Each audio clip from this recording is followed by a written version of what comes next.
नमस्कार, म क्षितिज सुवेदी। यो जेट टेस्टको हाइपोथेसिसको टेस्टिङ गर्ने क्रममा मसँग अहिले यहाँनिर छ दुईवटा क्वेसन र यो क्वेसनमा यो सिंगल मिनको र यो क्वेसन सल्भ गर्दैछु। फर्स्टमा भनेको छ a random sample of boots owned by 40 soldiers in hilly region showed an average life of 1.08 years with standard deviation of 0.05 years भन्यो। Under normal condition, the boots are known to have average life of 1.28 years. Is there reason to conclude that use in heels cause the mean life of boots to decrease? Use 1% level of significance. अब normal case में चाहिँ कति चलिरहन्थ्यो 1.28 years चाहिँ boots के भइरहन्थ्यो त्यो boot normal लगाउँदा त्यसको life त्यति हुन्थ्यो। अब सोल्जर्स हिली रिजनमा लगाए 40 जना सोल्जर्स को चाहिँ के ल्यायो यो जुत्ताको चाहिँ लाइफ ल्यायो कति आयो त भन्दा 1.08 इयर्स मात्र टिकेछ के। अनि पछि के हिली रिजनमा लाउँछ त त्यो बुटको चाहिँ लाइफ घट्ने हो त भनेर सोध्यो। अबले लाइफ घट्छ भनेर सोध्यो। अब यो कुन टेस्ट भयो सिंगल वान टेल भयो के। सिंगल त छँदैछ वान टेल कसरी भयो भन्दा कम्पेरिजन आइरहेछ decrease increase at least at most less than greater than यस्तो टाइपको क्लेम हुन्छ भने त्यो केसमा चाहिँ के हुन्छ यो वान टेल हुन्छ भन्ने कुरा गरे मैले है। अब यहाँनिर हाइपोथेसिस सेटअप गर्दाखेरि फर्स्टमा त हाइपोथेसिस हो उसले नल हाइपोथेसिसमा के हो नि भयो त नल हाइपोथेसिस त जहिले पनि बराबर हुनु पर्यो। हिली रिजनमा लाउँदाखेरि चाहिँ जुत्ताको लाइफ घट्यायो भनेर सोध्यो उसले। नलले त के भन्छ नलले घट्यो भन्छ त नलले त बराबरै छ भन्छ। अब यसको भ्यालु कति नै भइरह्यो भन्छ 1.28 इयर्स नै छ भन्छ किनभने नलले कहिले पनि अरु सिम्बल दिँदैन बराबर नो डिफरेन्स भनेको छ नि हाइपोथेसिस अफ नो डिफरेन्स पछि 1.2 इयर्स भन्यो मतलब द्याट इज। अब उसले यहाँनिर भनेको is there reason to conclude that use in hills cause the mean life of boot to decrease भनेको छ नि। उसले के भन्यो use in hills cause no change in life of boot। उसले के भन्यो भने घट्दैन भन्यो के उसले बराबरै भन्छ। अल्टरनेटले चाहिँ के भन्छ अल्टरनेट हाइपोथेसिसले चाहिँ अब उसले मैले भनेको छु इक्वल टु आउन सक्छ डज नट इक्वल टु आउन सक्छ यो हाने टु टेल हुन्छ इक्वल टु र लेस देन इक्वल टु र ग्रेटर देन आउन सक्छ। उसले यहाँ अहिले चाहिँ कसरी भनेको छ नि घट्ने हो त लाइफ घट्ने हो मिन लाइफ घट्ने हो भनेर भन्छ। अब यहाँनिर नलले त बराबर भन्छ अल्टरनेटले चाहिँ के भन्छ घट्छ भन्छ that is use in hills causes change अथवा decrease in life of boot. अब यो हो कि होइन भनेर चेक गर्नको लागि के गर्यो त हामीसँग 40वटा सोल्जर्सको चाहिँ स्याम्पल लियो त्यो जुत्ताको। अनि पछि त्यो केसमा आएको छ कति त यहाँ स्याम्पलको लागि कुरा गर्दा स्याम्पल साइज यन भनेको 40 भन्यो स्याम्पल मिन कति भनेको छ त एक्स बार यो भनेको 1.08 मात्र देखियो त्यही भएर सोध्याउले घट्ने हो भनेर। स्याम्पल स्ट्यान्डर्ड डेभिएसन रोले लेख्यो 0.05 इयर्स। अब यहाँनिर हामीले हाइपोथेसिस सेटअप गरेर अब टेस्ट गरौँ। यसमा फर्मुला हुने भयो जेड क्याल्कुलेटर हुने कति हुने भयो त sample mean minus population mean upon sample standard sample root under ज्ञान भनेपछि 1.08 भयो स्याम्पलको मिन। अब उसले त 1.28 त नर्मलमा त 1.28 भइरहेकै छ पपुलेसनको त त्यति नै हो कि हैन घट्यो कि घटेको छैन भन्ने मात्र सोध्यो। रो भनेको 0.05 अपन n भनेको 40 रुट अंडर 40। यसको भ्यालु सल्भ गर्दा यो आउँछ -25.28 अनि नेगेटिभ आइसि हामीले मोडुलस राख्छ जेड क्याल्कुलेटेड भनेको 25.28 हो। यो वान टेल हो किनभने डिक्रिज इन्क्रिज यस्तो कुरा आइरहेछ कम्पेरिजनको। अब 3 नम्बरमा लेभल अफ सिग्निफिकेन्स यो अल्फा मेन्सन गराएको छ 1% भनेर भनेको छ 1% 1 टेल अनि पछि 4 नम्बरमा critical value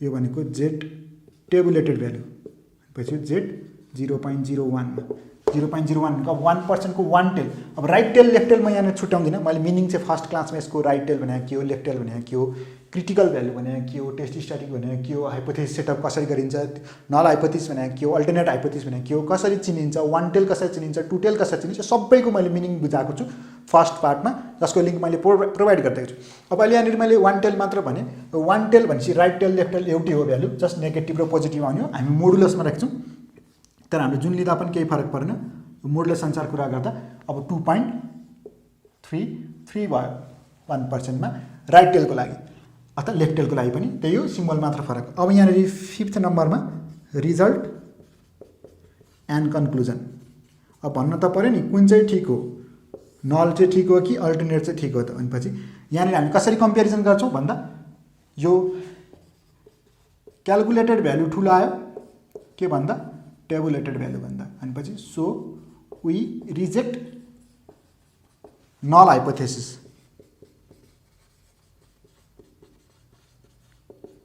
and accept alternate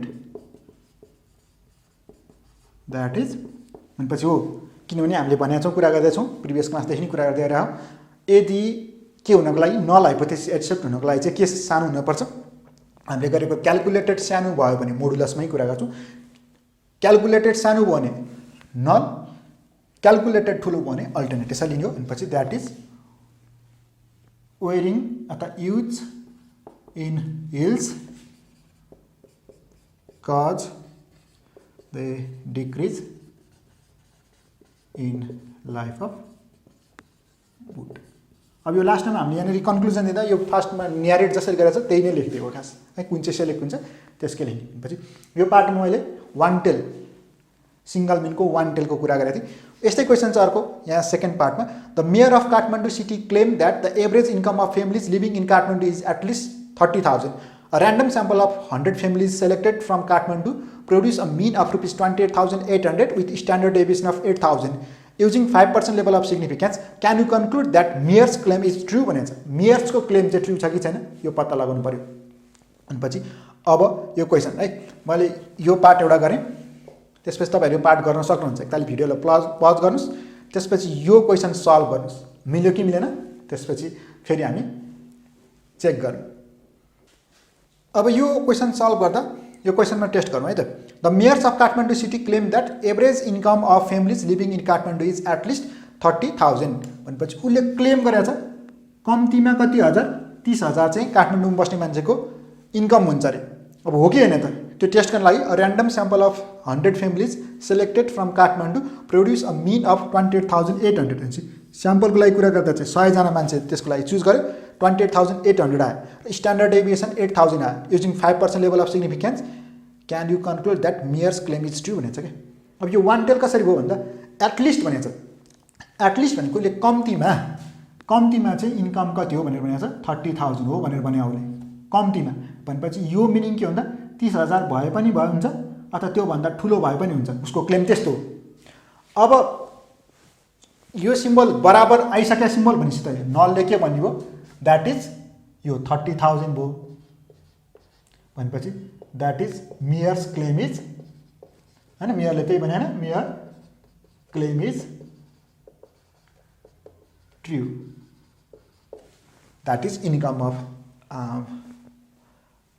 के भन्छ त income of families living in Kathmandu is at least 30,000 त्यसपछि एटलिस्ट भनेको छ तर यो ठाउँमा यस्तो पनि लेख्न चाहिँ सकिन्छ है जस्तै अहिले मैले भने नि एच नट म्यु इक्वल टु त हुनै परिहाल्यो उसले क्लेम गरेको कम्तीमा 30,000 हुनु पर्यो भनेपछि 30,000 भयो नि भयो अथवा त्योभन्दा माथि भए पनि भयो के भयो भने चाहिँ मिलेन त 30,000 भन्दा कमी भयो भने चाहिँ मिलेन अब यो लेफ्ट टेस्ट हो खास है भनेपछि 30,000 भन्दा कमी भन्यो भने लेफ्ट टेल हुन्छ भन्दा धेरै भन्यो भने राइट टेल लियो अब त्यो हो कि हैन मात्र भन्यो भने चाहिँ त्यो टु टेल लियो अहिलेको लागि यहाँनिर 30,000 यसलाई यस्तो पनि लेख्न सकिन्छ है उसको क्लेम यो चाहिँ अब जसले लेखे पनि भयो। अब अल्टरनेटले चाहिँ के भन्छ त इज नट इक्वल्स टु भन्छ भनेपछि अब इज नट इक्वल्स टु अरू केसमा हो। अब अहिले केसमा चाहिँ के हुनु भयो त उसले एटलिस्ट भनेर भनेको थियो उसको क्लेम 30,000 आइसकेपछि मिल्यो। क्या आयो भने चाहिँ मिल्दैन, त्योभन्दा 30,000 त तल आयो भने चाहिँ मिलेन। तर is less than 30,000 that is mayor's claim is not true. अब मेयरले भने ट्रु हुनको लागि नल एक्सेप्ट भयो भने मेयरको कुरा मिल्यो, नत्र मिलेन। भनेपछि यसको लागि अब हामीलाई दिएको टेस्ट स्ट्याटिक गरौँ। जेड क्यालकुलेट भनेको मिन माइनस होइन कि sample mean minus population mean upon अब स्ट्यान्डर्ड डेभिएसन हामीले स्याम्पलको थाहा छ अपन रुट अन्डर यान। मैले यहाँनिर अब स्याम्पलमा दिएको कुरा गरेँ भने स्याम्पल साइज यान भनेको 100 जोडा स्याम्पल साइजमा गरेको स्याम्पल मिन म्यू भनेको सरी एक्स बार भनेको रुपिज 28,800 हो। स्याम्पल स्ट्यान्डर्ड डेभिएसन भनेको अब यसलाई हामीले रोले लेख्यो अथवा एसले लेख्न सक्यो यो रुपिज 8,000 आयो। उसले क्लेम गरेको चाहिँ कति हो त 30,000 हो यो। भनेपछि अब यहाँनिर हामीले भ्यालु राख्यो भने 28,800 माइनस 30,000 अपन स्ट्यान्डर्ड डेभिएसनको 8,000 अपन 100। यसलाई सल्भ गर्यो भने हाम्रो आउँछ -1.5 नेगेटिभ आयो तर यसलाई मोडुलसमा हो। जेड क्यालकुलेटेड भनेको 1.5 हो। अब लेभल अफ सिग्निफिकेन्स 5% भनेको छ। युजिङ 5% लेभल अफ सिग्निफिकेन्स भनेको छ 2 टेल भयो कि 1 टेल भयो, सरी 1 टेल भयो। 1 टेल एटलिस्ट वटा थियो। मैले 1 टेल कसरी छुट्याउने भने त्यो मैले डिटेल एक्सप्लेन गरेको छु है। पार्ट 1 चाहिँ हेर्न पर्यो यदि आउँदैन भने यो मिनिङ। अब 5% 1 टेल भनेपछि 5% 1 टेल भनेको राइट टेलहरूले पनि त्यही हो, लेफ्ट टेलहरूले पनि त्यही हो। मोडुलसमा राख्छु भनेको छौँ। अहिलेको लागि हुने चाहिँ कुन हो त, अहिलेको लागि लेफ्ट टेल हो, भन्दा कमी भएपछि लेफ्ट टेल हुन्थ्यो। भनेपछि -1.65 + 1.65 जुन लेख्दा नि भयो। भनेपछि मोडुलसमै लेख्ने हामीले जेड टेबुलेटेड 1.65। अब रिजल्ट एन्ड कन्क्लुजन भने जाउँ। अब एसेप कुन हुने भयो त, नल एसेप हुने हो कि अल्टरनेट एसेप हुने भयो त। हामीले त्यसको लागि यो र दुईटामा ट्याली गर्ने भनेको छु मैले के, यदि टेबुलेटेड ठुलो भयो भने स्ट्यान्डर्ड भ्यालु होइन, टेबुलेटेड ठुलो भने नल लिने हो भने अहिलेको लागि हाम्रो टेबुलेटेडै ठुलो छ किनभने क्यालकुलेटेड 1.5 आयो, टेबुलेटेड 1.65 आयो। So we accept null hypothesis that is Mayer's claim is true. So भनेपछि अब के हुनु भयो त, the average income of families living in Kathmandu is at least rupees 30,000। भनेपछि मेयर्सको क्लेम के भयो त, भ्यालिड भयो, ट्रु भयो। पछि यसरी 1 टेल टेस्ट मैले क्वेसन चिन्ने टेक्निक सिकाएँ र यो प्रब्लम सल्भ पनि गरेँ। अरू क्लासहरूमा यस्तै प्रब्लम सल्भ गर्छु र जसको लिङ्क मैले तल प्रोभाइड गरिदिएको छु। यो क्लास यति नै।